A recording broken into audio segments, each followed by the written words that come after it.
Oh, So, confessions of a recovered people pleaser, maybe even two people pleasers on this call. So, I confess I'm a people pleaser, or at least I was.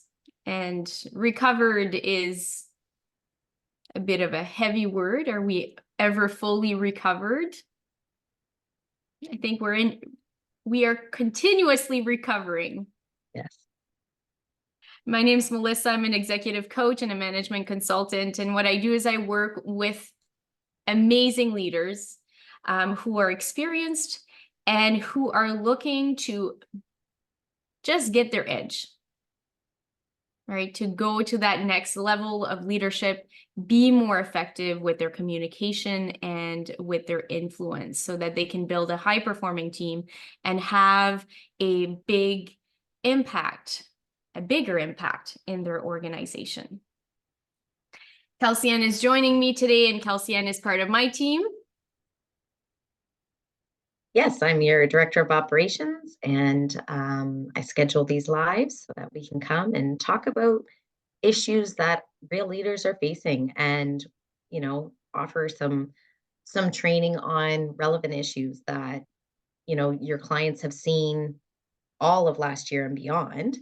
Um, and empathy has been a big topic.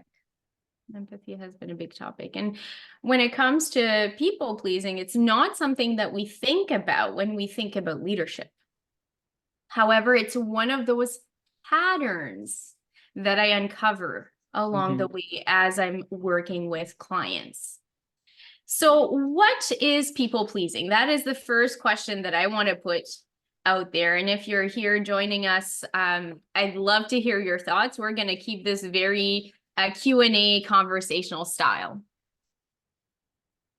So people pleasing, I would argue it's listening to others and not necessarily listening to yourself and what you are saying, right? It's not staying authentic to maybe your rules, your boundaries, but you're kind of buying into somebody else's uh, route. Yeah. So, first and foremost, it's a behavior. Hmm. It's not who we are, but it's a behavior. And what I know about behavior is all behavior is purposeful. It serves a purpose. It's there Hmm. for something.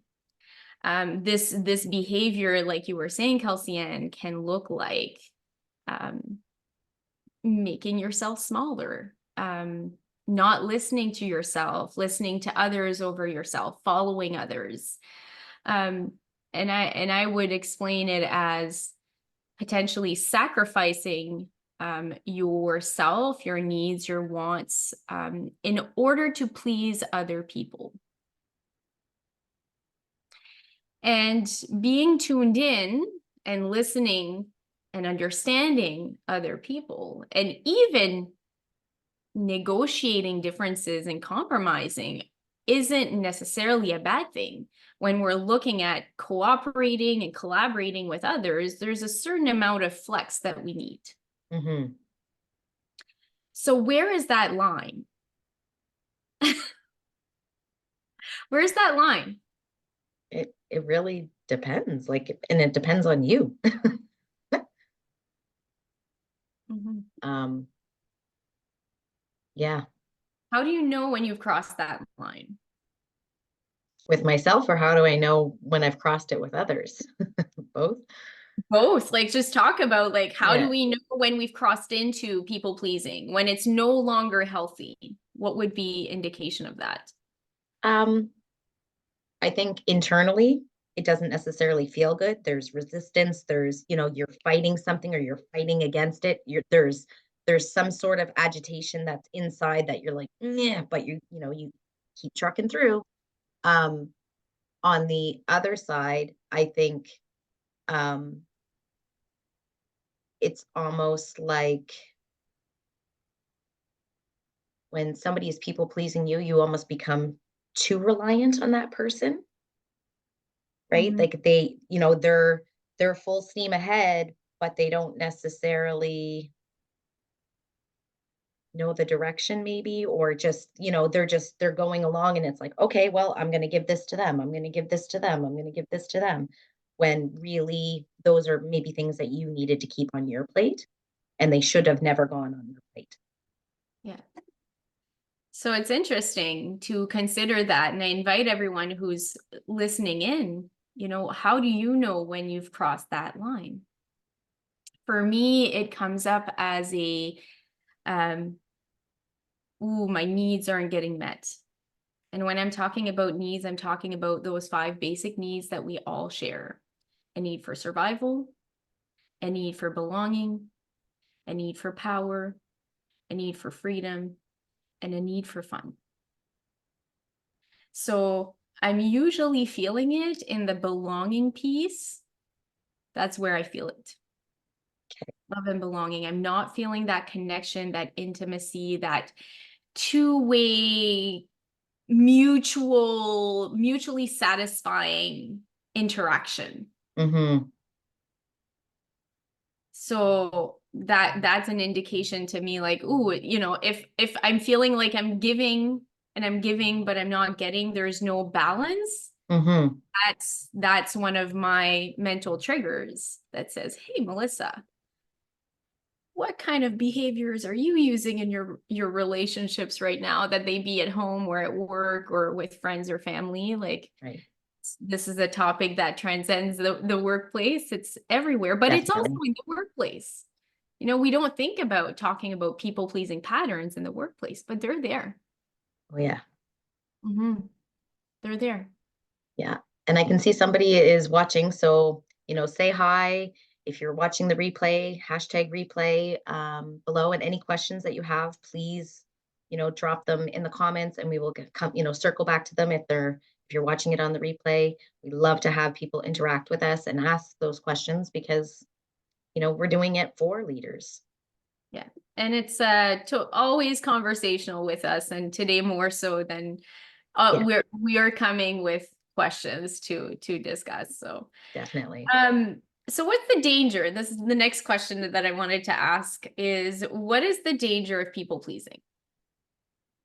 Um, I think one of the first dangers is it affects trust, and it affects trust with you and the other person, but it also affects trust within yourself, like that self-trust piece. Mm-hmm. How? Because you're not listening to yourself, you're listening to somebody else, and they're kind of, we used the car analogy the other day, like someone else is driving your car. You're not driving your car anymore if you're people pleasing for somebody else. So another beautiful question that you can ask yourself is, where am I in my car? Mm. Am I driving? Am I in the passenger seat? Am I in the back seat? Am I in the trunk? Not. I hope not. But that's a really good reflection. Where am I in the car? Am I really truly in the driver's seat Mm-hmm. in this moment? Mm-hmm. And this is temporary. We can choose to move to a different Mm-hmm. location. We can choose to take the steering wheel again. We can choose to go a different direction. There's a lot of choice. You talked about trust with others, and as a trust facilitator, you know, Mm-hmm.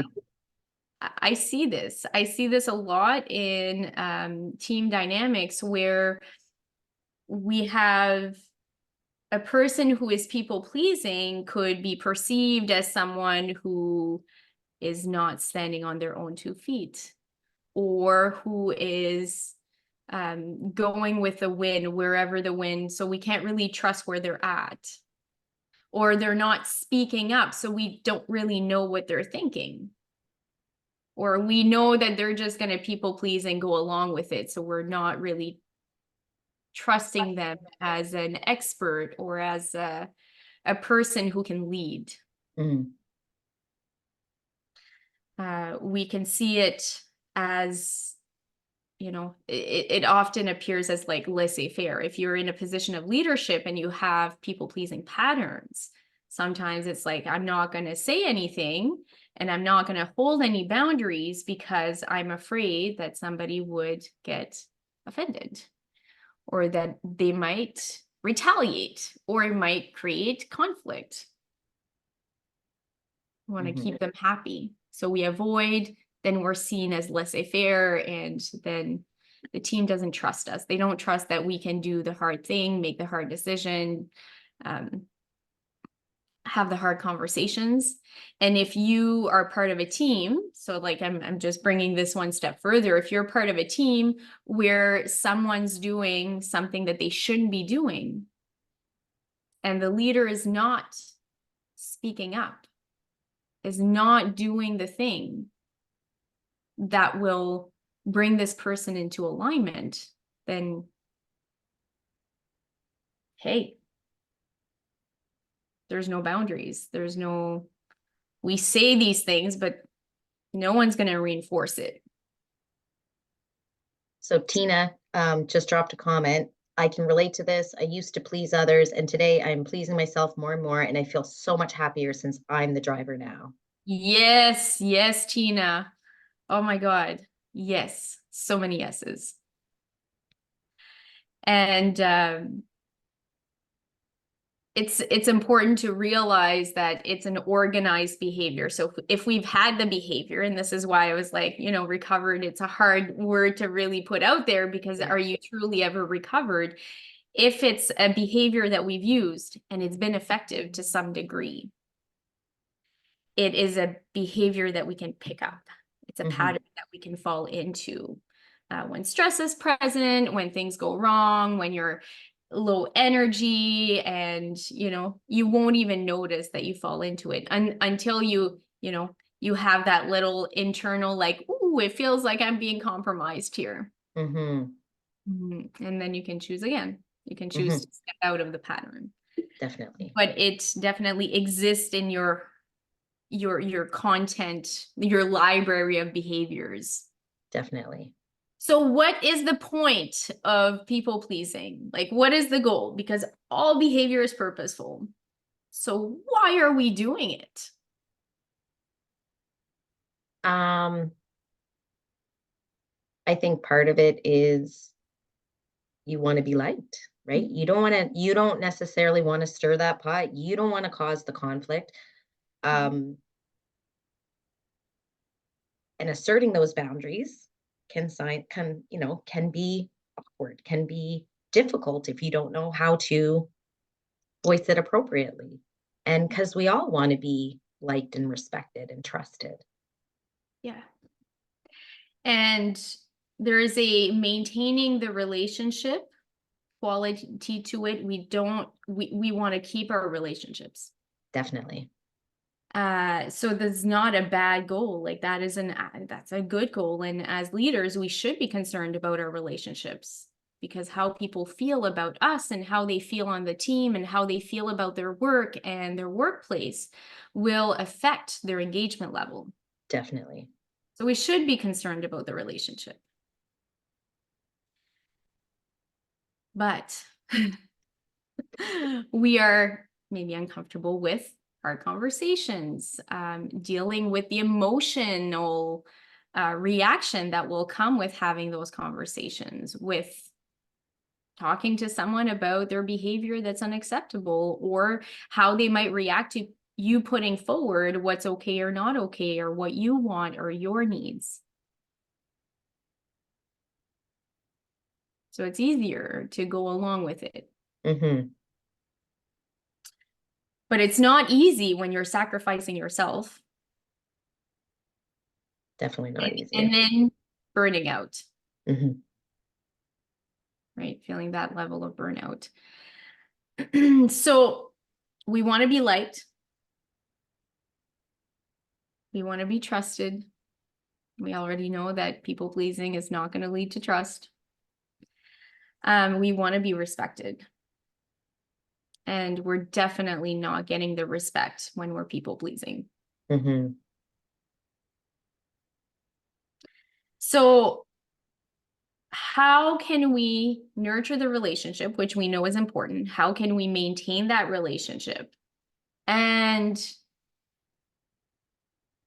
not people please?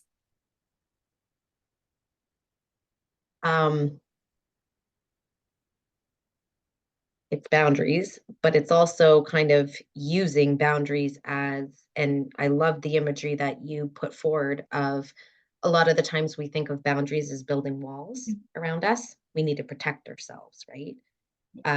But if you think of boundaries like walls, that's very hard to, you know, And that's kind of an overcorrection, right? I'm right. people pleasing, this isn't working, I'm gonna do something different. And maybe that is even the tendency as you're thinking about 2024, like, ooh, I want to fix this.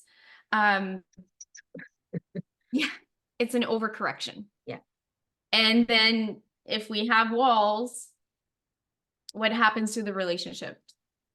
it's compromised, right? And I feel like, you put this protective wall around yourself, it affects your engagement and your interactions with others on your team because now you're walled up.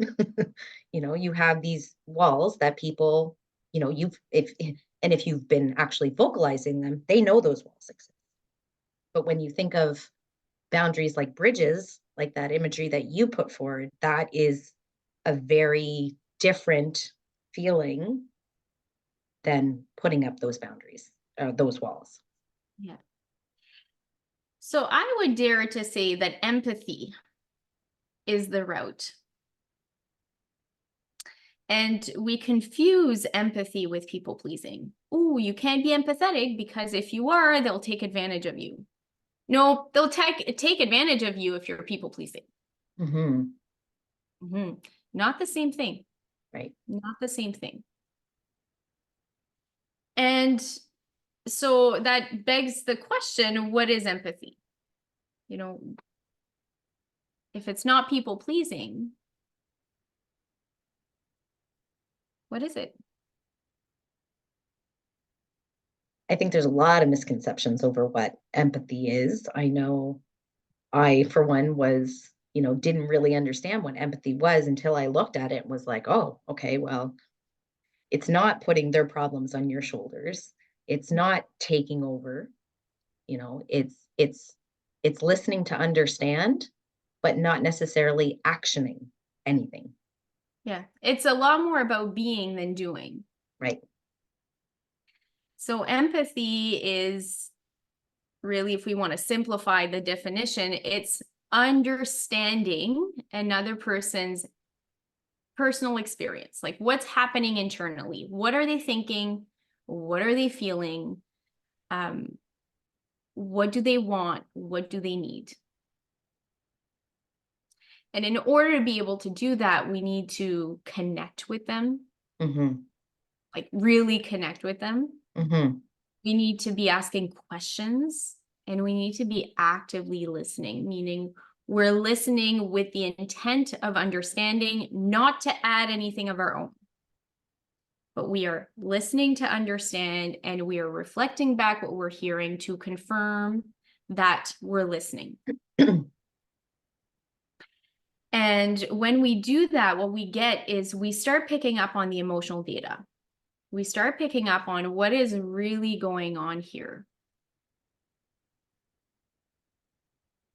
And that helps us be a lot more effective in our communication. Mm-hmm. It helps us still maintain those boundaries. And really, for empathy to be healthy, it needs to be accompanied by boundaries that you're going to be able to be clear about, speak with confidence, share with confidence, and maintain and respect. And you can still have that open channel with the other person and be assertive about your boundaries and balance those two things together. Mm-hmm. What are your thoughts? I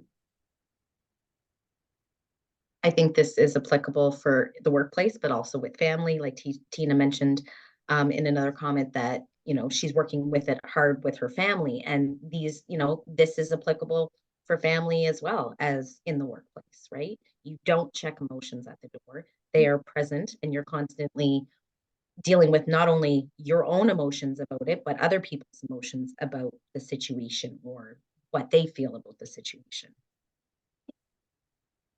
Absolutely. So when a person is able to be empathetic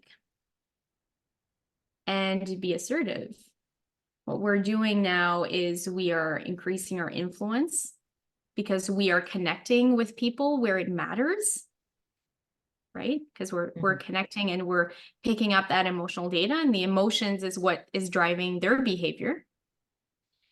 But we're also able to maintain. So we're having better conversations, more fruitful conversations instead of hard conversations. So these, what we say hard conversations, they don't need to be hard, and they can actually feel good. Mm-hmm. They can feel good. Kelsey Ann and I have, hard conversations all the time. They feel good. Mm-hmm. And my clients contact me and they're like, oh my God, I have to have this conversation. And by the time they have the conversation, and I coach them through it, by the time they have the conversation, it's actually a good feeling conversation that ends up with a plan Mm-hmm. that people are engaged with. Mm-hmm. Not just you telling another person, stop, here's my wall, or here's what you're going to do, which is a rule, Yeah. a wall or a rule. But it's something that's co-created. Mm-hmm. And then we get employees who are engaged, who are emotionally committed to getting the work done, and who are performing better. Mm-hmm. So in my work, I was just going to say, from the employee perspective, it's nice to feel like you're co-creating versus being told what to do and not having that buy-in, right, of that conversation. yeah, exactly. Exactly. So there's a nice balance there. And I know for myself, being in those shoes, it's something that you're constantly nurturing. Because boundaries are unique to each individual. My boundaries are different than Kelsey Ann's boundaries. They're different than Tina's boundaries. They're a thumbprint. They're unique. And they're evolving. Mm. So the boundaries that were important to me last year may not be as important to me this year. And maybe new boundaries are needed. So there's a constant kind of exploration and updating of these boundaries. So if you are already on the path of having boundaries and speaking them with confidence and being able to have them respected, beautiful, and keep working on it. Mm-hmm. And that's why Kelsey Ann and I decided to put together an event to have dedicated time to do that so that we can set up 2024 for success. Definitely. So next week, so Saturday of next week, we're going to be getting together for a VIP, very intimate event in person, which I'm so excited about. And we will have the day together to work on boundaries and empathy and leadership so that you're setting yourself up for success this year. And in this workshop, all you need to do is commit to come. We have everything for you. So I already have the plan, the blueprint, the workbook. We have food from Bistrot de Chableux. Everything is taken care of. All you need is to bring yourself and to make that commitment and to make the space for doing that. So it's really exciting. Some tickets are going. So we are starting to see them fly off the shelf. It is an intimate event, so that means there's not a lot of seats. If you've worked with me before, you know that I only do small groups because personalization, hot seat coaching is going to be happening on the spot. So this is very personalized, and it's a very how would you describe it, Kelsey Ann? I'm curious.